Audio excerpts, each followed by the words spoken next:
ఒక్కసారి కొమ్మూరి గోల్డ్ కి కాల్ చేయండి. తాకట్లో ఉన్న మీ బంగారాన్ని విడిపించి మార్కెట్ ప్రైస్ కి వాళ్ళు కొనుక్కుని మిగతా డబ్బులు మీకు ఇచ్చేస్తారు. అందరికీ నమస్కారం. నేను మీ కట్టా కార్తిక్.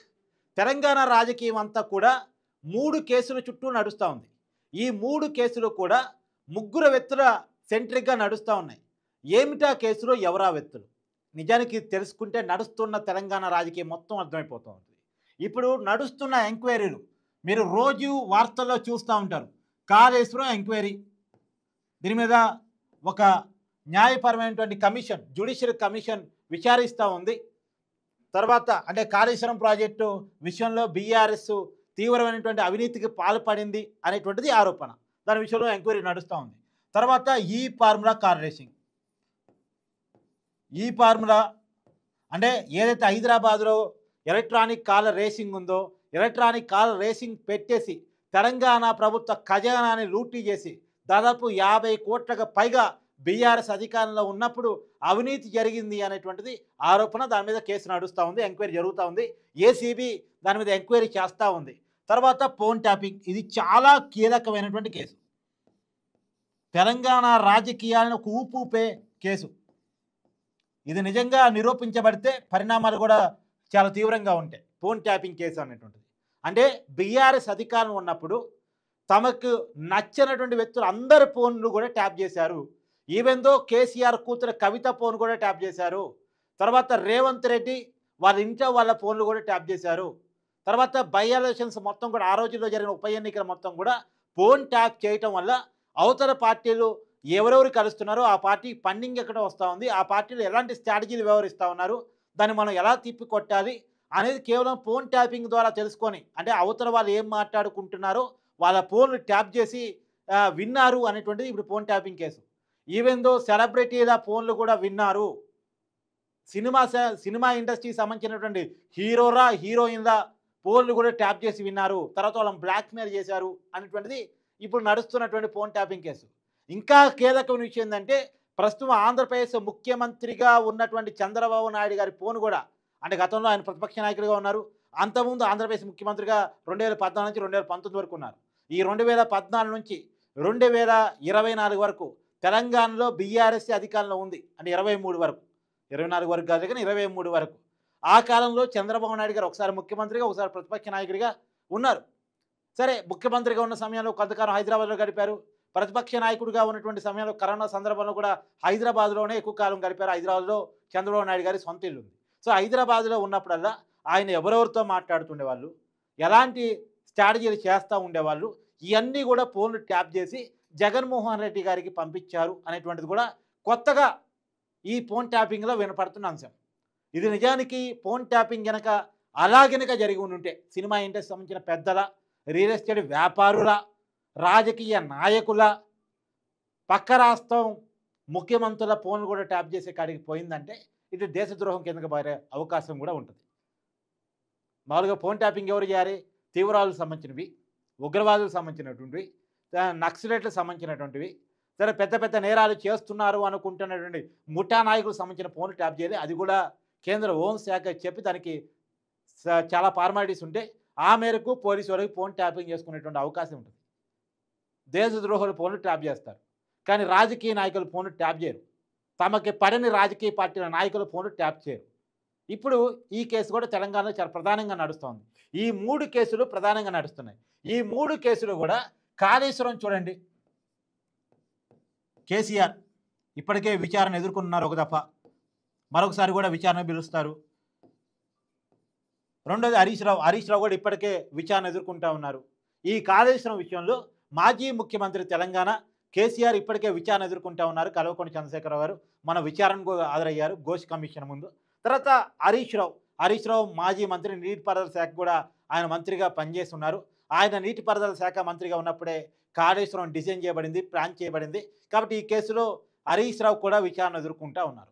సరే, ఇదే ఆ పార్టీలో ఉండి, అంటే బీఆర్ఎస్ పార్టీలోనే ఉండి చాలా కాలం తర్వాత మంత్రి పదవికి రాజీనామా చేసి బీజేపీలోకి వెళ్ళినటువంటి ఈటెల రాజేందర్, ఆనాటి ఆర్థిక శాఖ మంత్రి, ఆయన కూడా విచారణ ఎదుర్కొంటూ ఉన్నారు. కానీ ప్రధానంగా బీఆర్ఎస్ పార్టీలో ఉన్నటువంటి కేసీఆర్, హరీష్ రావు ఇప్పటికే విచారణ ఎదుర్కొంటూ ఉన్నారు కాళేశ్వరం ప్రాజెక్టు విషయంలో.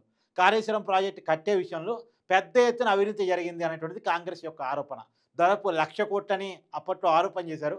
కానీ ఇప్పుడు బయటకు వస్తున్నటువంటి విషయాలు ఏంటంటే అసలు 1,00,000 కోట్లు ప్రాజెక్టుకే ఖర్చు కాలేదు కదా! ప్రాజెక్టుకి 1,00,000 కోట్లు ఖర్చు కానప్పుడు 1,00,000 కోట్ల అవినీతి ఎక్కడ జరుగుతుంది అనేటువంటి ప్రశ్నని కాంగ్రెస్ పార్టీ ప్రభుత్వం ఎదుర్కొంటా ఉంది. మరి దానికి ఎక్కడ సమాధానం వెతుక్కొని ఎక్కడ లాజిక్ ఎత్తుక్కుంటారో చూడాలి.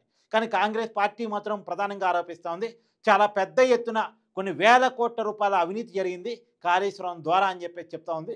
మరి విచారణలో ఏ మేరకు తేల్చగలరు అనేటువంటిది మాత్రం ఖచ్చితంగా క్వశ్చన్ మార్క్. సరే చూద్దాం. తర్వాత ఈ ఫార్ములా కేటీఆర్ అంటే కేటీఆర్ మున్సిపల్ శాఖ మంత్రిగా ఉండి హైదరాబాద్ నగరంలో నిర్వహించినటువంటి ఈ ఫార్ములా ఎలక్ట్రానిక్ ఫార్ములా కాలర్ రేసింగ్ విషయంలో పెద్ద ఎత్తున అవినీతి పాల్పడ్డాడు. ఈ ఫార్ములా కాలర్ రేసింగ్ 1లో 1, 2 అంటే 2 జరగలేదు. ఎందుకంటే బీఆర్ఎస్ ప్రభుత్వం పడిపోవటం వల్ల 2 జరగలేదు. 2 కూడా జరగాల్సి ఉంది. 2 జరగటం కోసం అడ్వాన్స్గా డబ్బులు చెల్లించారు. అడ్వాన్స్గా డబ్బులు ఒక ఫారెన్ కంపెనీకి చెల్లించే ముందు ఖచ్చితంగా ఆర్బీఐ పర్మిషన్స్ అవసరం. తర్వాత రకరకాల దేశీయ సంస్థల పర్మిషన్ అవసరం. తర్వాత క్యాబినెట్ అప్రూవల్ అవసరం. కానీ క్యాబినెట్ అప్రూవల్ లేకుండా, ఆర్బీఐ పర్మిషన్ లేకుండా, దేశీయ సంస్థల పర్మిషన్లు లేకుండా బయట దేశానికి సంబంధించిన ఒక కంపెనీకి గవర్నమెంట్ డబ్బులు చెల్లించారు. నిజానికి ఈ ఫార్ములా కాలర్ రేసింగ్ 1కేమో ఒక ప్రైవేట్ ప్రమోటర్ ఉన్నాడు. అతనే డబ్బులు మొత్తం చూసుకున్నాడు.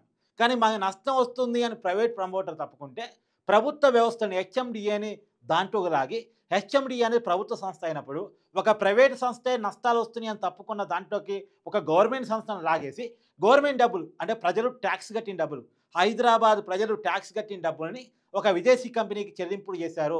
ఏది రెండో విడత ఈ ఫార్ములా కాలర్ రేసింగ్ కోసం అని చెప్పేసి అడ్వాన్స్గా డబ్బులు పంపించారు అనేటువంటిది ఇవాళ కేటీఆర్ మీద నమోదైన కేసు. అయితే ఇక్కడ ఇప్పటివరకు కాంగ్రెస్ ప్రభుత్వం చూపించగలుగుతుంది ఏంటంటే నిబంధనలకు విరుద్ధంగా డబ్బులు పంపించారని తప్ప అవినీతి జరిగింది అంటానికి ఇప్పటివరకు కేసు ఎస్టాబ్లిష్ అయినట్టు ఆధారం కనపడటం లేదు. ఇప్పటివరకు మనకి వినపడుతున్న సమాచారం మేరకు ఇక్కడెక్కడ అవినీతి జరిగింది అంటానికి కాంగ్రెస్ ప్రభుత్వం అఫీషియల్గా ఇంతవరకు ఆధారాలు చూపించింది అయితే లేదు. కానీ కాంగ్రెస్ ప్రభుత్వం మాత్రం గట్టిగా కేటీఆర్ అవినీతి చేశాడు అన్న విషయాన్ని బలంగా తీసుకెళ్లే ప్రయత్నం చేస్తుంది. మరి ప్రజలు నమ్ముతారా లేదో చూద్దాం. తర్వాత ఇంకో కేసు ఏంటి? Phone tapping case. Phone tapping case కూడా ఒకటి కేటీఆర్, 2 కేసీఆర్ వీరిద్దరు సెంట్రిక్గా నడుస్తుంది. ఇప్పుడు ఈ చాలా కీలకం phone tapping case. Phone tapping case అసలు ఎప్పుడూ తేలాలి, లేట్ కావడానికి కారణం ఏంటంటే ఆ రోజు చీప్గా పనిచేసినటువంటి ప్రభాకర్ రావు ఎవరైతే ఉన్నారో, ఆ రోజు మొత్తం ఫోన్ ట్యాపింగ్కి కీలకంగా వ్యవహరించేటటువంటి అధికారి ఎవరైతే ఉన్నారో ప్రభాకర్ రావు ఆయన పేరు, ఆయన నాకు క్యాన్సర్ ఇబ్బంది ఉంది, అనారోగ్యం ఉందని చెప్పేసి ఎప్పుడైతే రేవంత్ రెడ్డి గెలిచాడో ముఖ్యమంత్రి, అంటే కాంగ్రెస్ ప్రభుత్వం అధికారంలోకి వచ్చిందో ఆనాడే అమెరికాకి వెళ్ళాడు. ఎన్నిసార్లు పిలిచినా ప్రభాకర్ రావు రాలేదు. నాకు ఆరోగ్యం బాగాలేదు, నేను ట్రీట్మెంట్ తీసుకుంటున్నాను, నేను రాలేను అని చెప్పేసి ప్రభాకర్ రావు చాలా కాలం పాటు రాకుండా అక్కడే గడిపారు. కానీ ఒత్తిడి మేరకు మొత్తానికి కోర్టు ఆదేశాల మేరకు ప్రభాకర్ రావు వచ్చాడు. కానీ ప్రభాకర్ రావుని అరెస్ట్ చేయొద్దు అనే కండిషన్ మేరకు ప్రభాకర్ రావు హైదరాబాద్ రావటం, విచారణ ఎదుర్కొంటా ఉన్నారు, పోలీసు విచారణని, సిట్టు విచారణని. ఇవాళ ప్రభాకర్ రావు అప్రూవర్గా మారాడు. కేసీఆర్ చేయమంటేనే ఫోన్ ట్యాప్ చేశాం, నేను ప్రణీత్ రావు మేమంతా కలిసే చేసాం ఫోన్ ట్యాపింగ్ అని ఒప్పుకున్నట్టు కూడా వార్తలు అందుబాటులో వస్తున్నాయి. అయితే కేసీఆర్ చేయమంటే, కేటీఆర్ చేయమంటే ఫోన్ ట్యాప్ చేస్తారా? ఇప్పుడు అది చాలా కీలకంగా మారేటువంటి అవకాశం ఉంది. కాకపోతే ఇక్కడ కీలకంగా మనం గమనించాలి, ఫోన్ ట్యాపింగ్ కేసులో కేసీఆర్, కేటీఆర్ అడ్డంగా ఇరకపోయే పరిస్థితి వచ్చింది కాబట్టి బీజేపీ తోటి బీఆర్ఎస్ రాలుచి పడింది. పోయిన పార్లమెంట్ ఎన్నికల్లో బీఆర్ఎస్ పార్లమెంట్ ఎన్నికను అసలు గాల్లో వదిలేసింది. మొత్తంగా బీజేపీకి సపోర్ట్ చేసింది. అందుకనే బీఆర్ఎస్ కనీసం ఒక్క సీటు కూడా గెలవలేదు. 9.5 ఏళ్ళు తెలంగాణ రాష్ట్రాన్ని పరిపాలించిన పార్టీ, మన అసెంబ్లీ ఎన్నికల్లో కూడా 39 సీట్లు వచ్చినటువంటి పార్టీ, మిగతా చోట్ల కూడా సెకండ్ స్థానాలు కొట్టుకున్న పార్టీ. కానీ పార్లమెంట్ ఎన్నికలు వచ్చేసరికి ఒక్క సీటు కూడా ఎందుకు గెలవలేదు? అందులోనూ కేసీఆర్ ప్రాతినిధ్యం వహిస్తున్న, హరీష్ రావు ప్రాతినిధ్యం వహిస్తున్న మెదక్ జిల్లాలో కూడా మెదక్ ఎంపీ బీజేపీ ఎందుకు గెలిచింది? ఇప్పుడు కవిత చేస్తున్న ప్రధాన ఆరోపణ కూడా అదే. పార్లమెంట్ ఎన్నికల్లో బీఆర్ఎస్ పార్టీ ఓట్ బ్యాంక్ మొత్తాన్ని కూడా బీజేపీకి తాకట్టు పెట్టారు. ఎందుకు తాకట్టు పెట్టుంటారు? ఫోన్ ట్యాపింగ్ కేసు సీరియస్ కాకుండా ఉండడం కోసం. ఇవాళ బీజేపీ, బీఆర్ఎస్ కొంత కోఆపరేటివ్గా ముందుకెళ్తా ఉన్నాయి. ఎందుకు వెళ్తాయి? అంతిమంగా బీఆర్ఎస్ కానీ బీజేపీకి కానీ శత్రు కాంగ్రెస్. బీఆర్ఎస్ కాంగ్రెస్ని కొట్టేసి రాష్ట్రంలో అధికారం రావాలని చూస్తూ ఉంది. బీజేపీ దేశంలో కాంగ్రెస్ లేకుండా చేద్దామని చూస్తుంది. బీజేపీకి దేశవ్యాప్తంగా ఉన్నటువంటి ప్రధాన శత్రువు కాంగ్రెస్, బీఆర్ఎస్కి రాష్ట్రంలో ఉన్న ప్రధాన శత్రువు కాంగ్రెస్. శత్రువు అంతా మిత్రులైనపోయినట్టు ఇవాళ బీజేపీకి బీఆర్ఎస్కి మధ్య ఒక అవినాభావ సంబంధం ఉందా అంటే ఉండే అవకాశం కూడా ఉంటుంది. మొన్న ఎమ్మెల్సీ ఎన్నికల్లో బీఆర్ఎస్ పోటీ చేయలే. అది కూడా బీఆర్ఎస్కి బలం ఉన్న ప్యాకెట్స్లో మెదక్ జిల్లాకు సంబంధించినటువంటి పట్టభద్రుల ఎమ్మెల్సీ ఎన్నికల్లో కూడా బీఆర్ఎస్ పోటీ చేయలే. ఎందుకు పోటీ చేయలే? బీజేపీకి సహకరించడం కోసమేనా? ఇప్పుడు ఒకవేళ బీఆర్ఎస్ కోఆపరేట్ చేస్తూ ఉంటే ఇక్కడ రాష్ట్ర అధికారులు ఫోన్ ట్యాపింగ్ కేసుని ముందుకు తీసుకుపోగలరా? ఎందుకంటే ఇప్పుడు ఫోన్ ట్యాపింగ్ కేసుని ఎవరు విచారించాలి? ఇప్పుడున్నటువంటి ఐపీఎస్లు విచారించాలి. ఇప్పుడున్న ఐపీఎస్లు ఐఏఎస్లు కోఆపరేట్ చేస్తేనే ఏ స్కామ్నైనా బయట తీసుకురాగలరు. కానీ ఇప్పుడున్న ఐపీఎస్లు ఐఏఎస్లు కేంద్ర ప్రభుత్వ సర్వీసు ప్రతినిధులు వాళ్ళు. కేంద్ర ప్రభుత్వాన్ని కాదు అని రాష్ట్ర ప్రభుత్వాన్ని పూర్తి స్థాయి ఏం కోఆపరేట్ చేస్తారనుకోవడం అనుకోలేం. మామూలుగా వాళ్ళకి ఎక్కడో చోట కేంద్ర ప్రభుత్వంతో చిన్నపాటి లింక్ అయి ఉంటుంది. కాబట్టి ఒకవేళ కేంద్ర ప్రభుత్వం కనుక బీఆర్ఎస్కి సహకరించాలి అని మనసులో అనుకుంటే ఈ స్కామ్లు 3 కూడా బయట తీసుకురావడం కష్టమే. కాళేశ్వరం సంబంధించిన స్కామ్ బయట తీసుకురాలేరు, ఫోన్ ట్యాపింగ్ కేసును బయట తీసుకురాలేరు, ఈ ఫార్ములా కాలరేషన్ను తీసుకురాలేరు. ఎందుకంటే రాష్ట్ర ప్రభుత్వం అధికారులు ఎంత చిత్తశుద్ధితో విచారణ చేసినా వాళ్ళకు కొన్ని పరిమితులు ఉంటాయి. ఎందుకంటే ఇప్పుడు ఈ అవినీతి చేసినా ఈ సొమ్ముని ఎక్కడ చేస్తారు? బయట దేశాల్లో దాస్తారు. మోస్ట్లీ సూట్ కేస్ కంపెనీలో పెట్టుబడి పెడతారు. ఆ సూట్ కేస్ కంపెనీ నుంచి మళ్ళీ తీసుకొచ్చి ఇక్కడ కంపెనీలోకి మారుస్తారు. ఇక్కడ ఏదో రియల్ ఎస్టేట్లోనో లేదా వేరే కంపెనీలోనో పెట్టుబడిగా మారుస్తారు. సో బ్లాక్ను వైట్ చేసుకోవడం ఇప్పుడున్న రాజకీయ నాయకులకి బాగా తెలుసు. కానీ ఈ బ్లాక్ను వైట్ చేయడం అనేటువంటి ఈ ప్రక్రియని స్టేట్ పోలీస్ అధికారులు పట్టుకోలేరు. ఈడీ రంగంలో దిగితే తప్ప అంటే కేంద్ర ఎన్ఫోర్స్మెంట్ డైరెక్టరేట్ రంగంలో దిగితే తప్ప దీన్ని పట్టుకోవడం చాలా కష్టం. దీన్ని పట్టుకోవాలన్నా విదేశీ కంపెనీలతో జరిగిన టైఅప్ను బయట తీసుకురావాలన్నా కేంద్ర ప్రభుత్వం యొక్క కోఆపరేషన్ చాలా అవసరం. కాబట్టి కేంద్ర గవర్నమెంట్ కోఆపరేషన్ లేకుండా ఇవన్నీ చేయటం సాధ్యమయ్యేటువంటి పని కాదు. కాబట్టి ఈ 3 కేసులు వాస్తవానికి రేవంత్ రెడ్డి గతంలో ఏం స్టేట్మెంట్ ఇచ్చేవాడు? కేసీఆర్ని, కేటీఆర్ని, హరీష్ రావుని వాళ్ళ కుటుంబాన్ని మొత్తం కూడా చల్లపల్లి జైల్లో పెడతా, చల్లపల్లి జైల్లో డబల్ బెడ్రూమ్ సిద్ధం చేస్తున్నా, కుటుంబం మొత్తాన్ని కూడా జైల్లో పెడతా, ఒకే జైల్లో పెడతా, వాళ్ళ కోసం డబుల్ బెడ్రూమ్ సిద్ధం చేస్తున్నా అని డైలాగ్ కొట్టేవాళ్ళు. ఆ డైలాగ్ తగ్గట్టే ఈ 3 టార్గెట్ చేస్తూ విచారణ జరిపిస్తూ ఉన్నాడు. 3 కేసులు 3 వ్యక్తులు, కాళేశ్వరం, ఈ ఫార్ములా, తర్వాత ఫోన్ ట్యాపింగ్.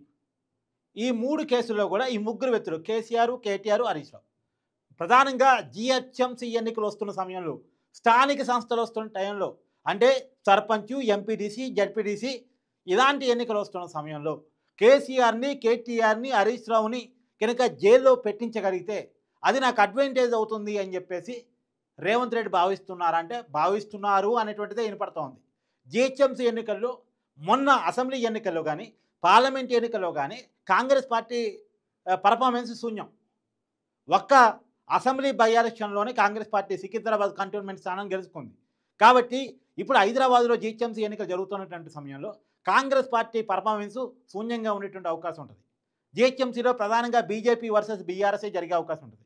కానీ ప్రజల్లో కేసీఆర్, కేటీఆర్, హరీష్ రావు తప్పు చేశారు, పరిపాలనలో అవినీతి చేశారు, ప్రజల డబ్బు తిన్నారు, ప్రజల డబ్బును పంచుకున్నారు అనే విషయాన్ని కనుక బలంగా జనాలు తీసుకెళ్ళగలిగితే, ఈ 3 రకరకాల అవినీతి కేసుల్లో కనుక చూపించగలిగితే అది నాకు అడ్వాంటేజ్ అని రేవంత్ రెడ్డి భావిస్తున్నారు. మరి అడ్వాంటేజ్ అయ్యే పరిస్థితి ఉందా లేదా అంటే, ఆల్రెడీ జూబ్లీహిల్స్లో అక్కడ ఎమ్మెల్యే చనిపోవటం వల్ల బై ఎలక్షన్ వచ్చింది, రాబోయే 6 నెలల కాలంలో బై ఎలక్షన్ పెట్టాలి. అది బీఆర్ఎస్ సిట్టింగ్ స్థానం, బీఆర్ఎస్కి ఖచ్చితంగా గెలిచి తీరాల్సిన అవసరం. ఇప్పుడు కాంగ్రెస్ పార్టీకి నెగిటివ్ ఎక్కువైంది, అది తమకు అడ్వాంటేజ్ అవుద్దని బీఆర్ఎస్ కలగంటా ఉంది. ఇప్పుడు ఆ అడ్వాంటేజ్ కలగకుండా చేయాలి అంటే బీఆర్ఎస్ తిరిగి బలపడలేదు అనే సంకేతాలే కాంగ్రెస్ పంపాలంటే ఈ 3 ఖచ్చితంగా కేసులు ఇరికించడం, జైల్లోకి పంపడం రేవంత్ రెడ్డికి ఇప్పుడు అవసరం. కాకపోతే ఈ 3 ఏమనుకుంటున్నారు? రేవంత్ రెడ్డి అవినీతి నిరూపించలేకపోతే మాకు సానుభూతి పెరిగిద్ది, ప్రజలు ఇప్పుడు మా అవినీతి నమ్మే పరిస్థితి లేదు, కాంగ్రెస్ వైఫల్యాన్ని కప్పిపుచ్చుకోవడం కోసమే మమ్మల్ని ఇబ్బంది పెడుతున్నాడు అనే దాన్ని జనంలోకి బలంగా తీసుకెళ్ళాలి అని సానుభూతి అస్త్రాన్ని ఈ 3 నమ్ముకున్నారు. బీఆర్ఎస్ సానుభూతి అస్త్రాన్ని నమ్ముకుంది. ఈ 3 మీద అవినీతి ముద్దలేసి రాబోయేటువంటి local body GHMC Jubilee Hills assembly స్థానాల బై ఎలక్షన్స్ లబ్ధి పొందాలని కాంగ్రెస్ ఆలోచిస్తూ ఉంది. ఈ టైంలో తమ స్కాములు ఎక్కువగా దూరం వెళ్లకుండా బీజేపీతో కోఆపరేషన్ కోసం బీఆర్ఎస్ ప్రయత్నం చేస్తూ ఉంది. ఈ బీఆర్ఎస్ బీజేపీ కోఆపరేషన్నే కొంత కవిత ప్రశ్న వేస్తూ ఉంది. కాకపోతే కవిత మాట్లాడినంత మాత్రం వ్యాలిడిటీ ఉంటుందా అంటే కవితకి వ్యాలిడిటీ తక్కువ. కవిత మాట్లాడినా పెద్ద తెలంగాణ సమాజం పెద్దగా పట్టించుకోదు. ఎందుకంటే కవిత ఆల్రెడీ లిక్కర్ స్కామ్లు ఇరుక్కోవడం వల్ల ఆమె తన క్రెడిబిలిటీని లాస్ అయ్యారు. తర్వాత 2019 ఎన్నికల్లో పార్లమెంట్ ఎన్నికల్లో ఓడిపోవటం ఫలితంగా ఆమె ఆ క్రెడిబిలిటీ అక్కడ కూడా దెబ్బతింది. మొన్న ఆ లిక్కర్ స్కామ్లు ఇరుక్కోవటం అరెస్ట్ కావడం వల్ల పూర్తిగా దెబ్బతింది. కాబట్టి ఇలా కవిత చెప్తే తెలంగాణ సమాజం బీఆర్ఎస్ బీజేపీకి ఉన్నటువంటి ఆలోచన అండర్స్టాండింగ్లో జనంలోకి వెళ్ళగలిగిద్దంటే వెళ్ళే పరిస్థితి లేదు. రెండోది ఆ ఆలోచన ఆల్రెడీ కాంగ్రెస్ అసెంబ్లీ ఎన్నికల్లో పార్లమెంట్ ఎన్నికల్లో తీసుకెళ్ళింది, లబ్ధి పొందింది. పదే ఆ నినాదం నమ్ముకున్న కాంగ్రెస్ కూడా లాభం లేదు. మరి ఏం జరుగుతుంది అంటే ఖచ్చితంగా ఇప్పటికిప్పుడు ఈ కేసుల్లో కనుక అరెస్ట్ చేస్తే కేసీఆర్కు కేటీఆర్కు హరీష్ రావుకి కొంత మాస్ ఇమేజ్ పెరిగే అవకాశం కనపడతా ఉంది. సానుభూతే వచ్చేటువంటి అవకాశం కనపడతా ఉంది. చూద్దాం ఏం జరగబోతుందో.